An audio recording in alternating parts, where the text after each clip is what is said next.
Judge Kane was a passionate teen when he decided to pursue a legal career, and it all started after discussing his mother had been barred in the Kane household. Judge Kane's father never spoke about Martha, no matter how much his son pestered him. As a 14-year-old, he was hell-bent on finding his mother, so he decided to do it alone without his father's help. But back then, he lacked the competence to do so, which led him to pursue a career in law. He reasoned that being a lawyer would help him get valuable leads and turn around his search so quickly that he'd find Martha in no time. But things didn't quite go as he had planned. You should be prepared to pay the price when you follow the wrong path. When he became a judge years later, his life became busier and more demanding. He did manage to find his mother's name after stumbling upon her birth records at his father's house, but nothing more than that. For some reason, his father wanted him to end his never-ending search for Martha, as the truth will hurt him. But Jeffrey was determined to find her and ask her personally why she left him. Judge Kane searched for his mother's name in public databases, but it was too common to find her. But that didn't deter Judge Kane. He met the Marthas he found online, but it was all for naught. Judge Kane envied his friends' mothers for their home-cooked meals and birthday cakes. Judge Kane had never experienced the love of a mother, as his father was a single dad.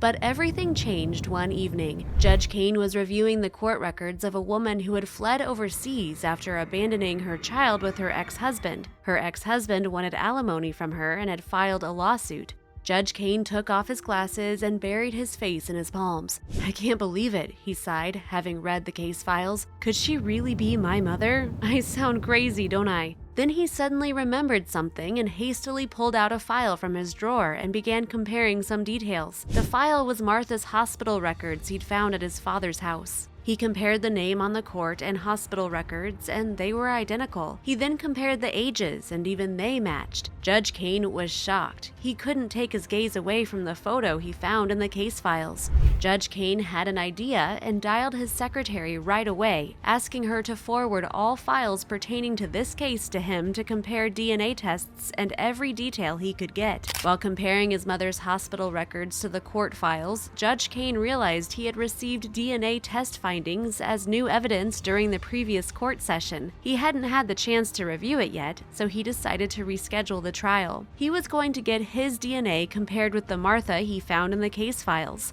He was determined to find his mother, even if it meant stepping down from the case. Judge Kane's eyes were wide as saucers as he read the DNA test results. When he saw the results, he decided to take the day off due to personal reasons, and also handed the case to another judge. The numbers in the test results had stared back at Judge Kane, a 49.6% match. The defendant in his current case was indeed his birth mother. Judge Kane decides not to call his father until he meets Martha. All Judge Kane could do then was sit in the audience during every court session. He looks at his mother helplessly, unable to approach her, wondering why she left him like that. The judge presiding over the case eventually ruled in favor of Martha's ex-husband, who would now get alimony. Judge Kane noticed Martha looked very depressed on the day the verdict was announced. When he saw her leaving the court, he secretly followed her in his car. Judge Kane followed Martha to an old bookstore in the old part of town where he could only see books. As he went further inside, he finally saw Martha. "Excuse me," he said, and she turned to look at him. Her eyes were red and puffy from crying.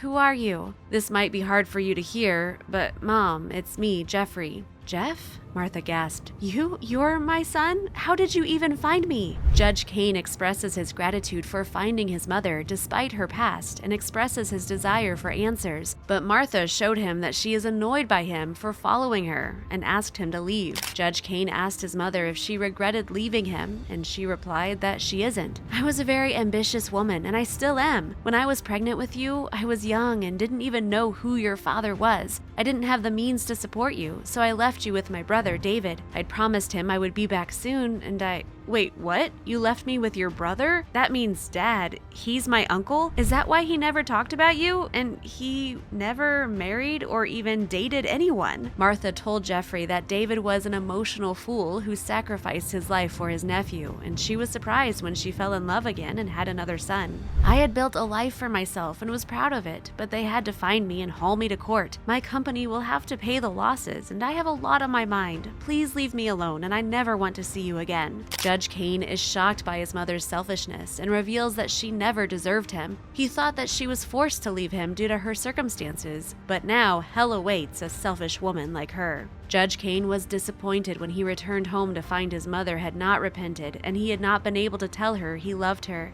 Martha was on the front pages of the newspapers due to her recent case involving her own child, leading to her company losing money. Well, she deserved it, Judge Kane hissed as he flipped through the newspaper. Right then, his phone rang. David was calling him. "Hey, Dad," Judge Kane said. David was trying to tell Jeff about his mother, but Judge Kane interrupted him. Jeff decided to celebrate with his dad and appreciate him more. David was shocked by Jeff's reaction, but he agreed. "I'll see you tonight, Dad. I'll come over and bring your favorite food. Love you, Dad." Judge Kane left his past behind and moved on, eventually reaching out to his half-brother and becoming best friends. Martha's company went bankrupt and her partners and clients abandoned her. She tried to reconcile with Judge Kane and her second son, but the children knew it was all an act. A year ago, a nursing home informed Judge Kane that Martha had died alone in poverty. Judge Kane had a simple response to the caller: "I don't know who she is, and she wasn't my family."